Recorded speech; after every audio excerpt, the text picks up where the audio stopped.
Hello everyone, tayo po ay magpapatuloy ulit dito sa pag-prepare ng self-monitoring report. We are in Module 6 ng self-monitoring report at ito naman ay tungkol sa mga activities, mga information na hindi po relevant doon sa modules 1 to 5. Kaya dito natin ilalagay. Yung mga activities na nangyari, mga information na meron tayong data sa quarter or sa monitoring period.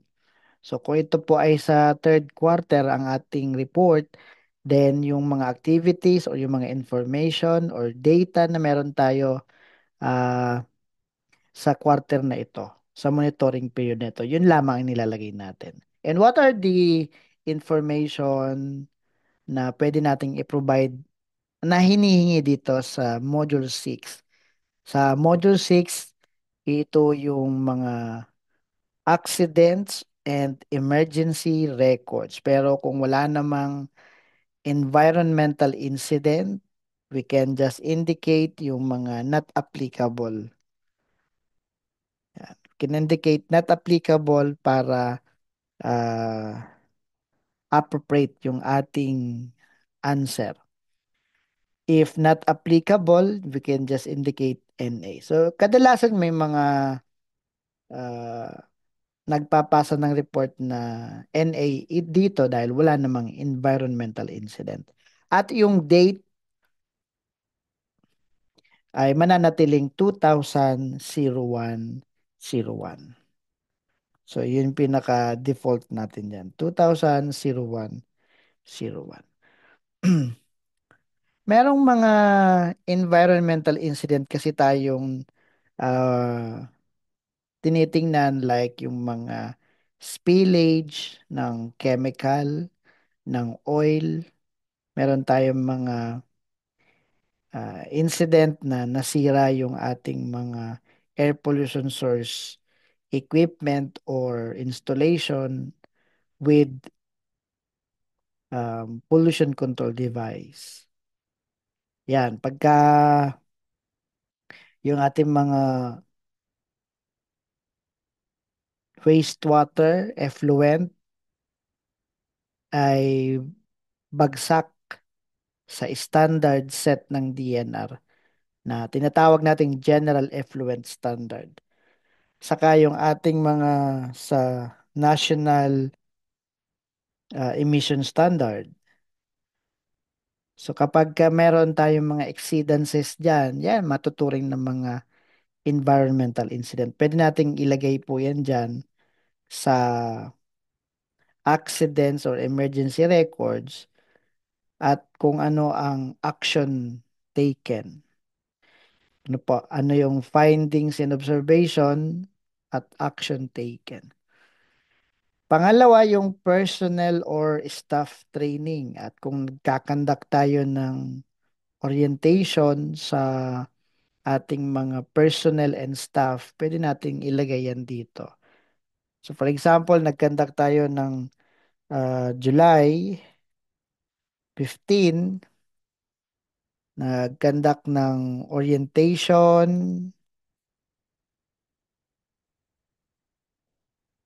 for newly hired employees. Ito yung environmental orientation.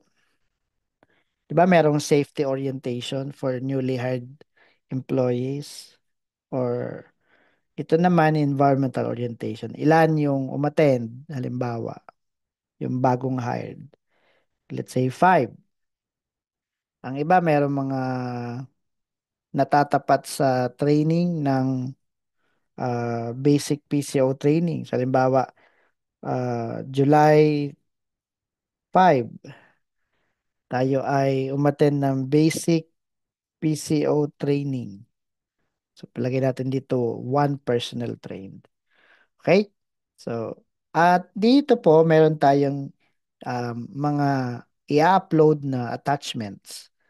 Isa sa pwedeng i-upload natin yung mga result of laboratory analysis. Kung ito ay patungkol sa tubig at sa hangin.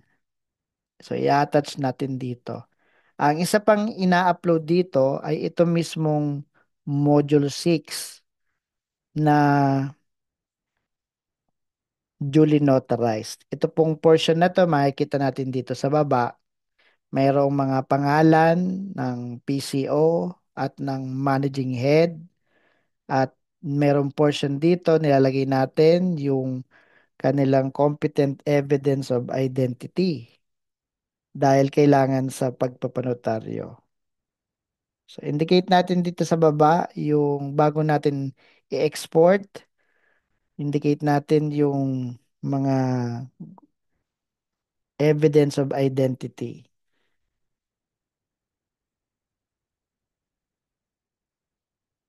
So, halimbawa, si Juan de la Cruz may driver's license issued at LTO Manila, issued on February 5, 2024. Si Peter pa naman may PRC ID number 2536 issued in PRC Lucena on March 8, 2023. So yan. Ang punto dito ay kukumplituhin din yung mga information dyan. Then do not forget to click save page. Ano po? Kapag na-upload na natin yung mga ah, kailangang attachment, yan, save page. Kung nalagay na natin yung mga information na importante, accident and emergency records, personnel or staff training, at yung mga competent evidence of identity natin, at kailangan natin ipanotaryo ito. Just click save page muna and then saka natin export. So, save page and then export para ma-download yung ating Module 6 at yan po yung dadali natin sa law office para panotaryuhan. Ano po? So once na notarized na yung ating Module 6, yan. Halimbawa, nanotaryo na, babalik kayo dito sa ating account sa SMR Online Services at hanapin natin yung nakasave na report. Yung nakarating ka sa modules 6, naka-draft yan, nakasave na yung draft niyan sa ating dashboard. So, kung tayo ay nag-prepare ng draft ngayon, syempre di naman maisasubmit agad kung walang notarized Module 6. Kaya magko-close tayo ng ating um, account dahil magpapanotaryo. And then, pag nanotaryo, babalik dito sa ating account, babalik tayo sa Module 6 para i-upload natin yung ating Module 6. At ang file name ng ating Module 6 na i-upload ay notarized_doc. At ito yung malalaking letra. Ano po? So once na in-upload natin dito sa Module 6 yung notarized Module 6, hindi naman yung buong Module 1 to 6. Yung Module 6 lang, i-attach natin dito and ang file name ay notarized_doc. Pag hindi notarized_doc, ang file name, hindi siya madidetect ng system, kaya sasabihan kanya ng mag-upload ng ah, Module 6. So, akala mo na-upload mo na, basta iba yung file name, hindi niya madidetect, kaya paulit-ulit ka dyan. So, magkakaroon ng error kapag i-click mo yung button na submit kasi hindi mo daw na i-upload yung file. So, dapat notarize_doc ang file name ng Module 6 na ito. So, okay? So, once na na-complete mo yung information ng Module 6, na upload mo yung required attachment, save page. And then, click submit SMR para makarating sa AMB yung ating module 1, 2, 3, 4, 5, 6. Compilation siya na tinatawag natin na self-monitoring report. So yun lamang ang module 6. Pakadali na nung module 6, submit na lang ng button. And then wait for uh, any remarks. Ang remarks dapat nito sa dulo ay sufficient. So pag nagtingin kayo ng inyong dashboard ng ating SMR, pag nakita mo nakalagay ay deficient, alamin mo agad ano yung reason ng deficiency at actionan mo agad ito within 30 days para maging sufficient. So therefore, yung self-monitoring report natin, upon completing Module 6, submission na yung report, dapat ang status na makikita natin after the status na for evaluation or submitted ay sufficient, hindi deficient. So yun lamang po.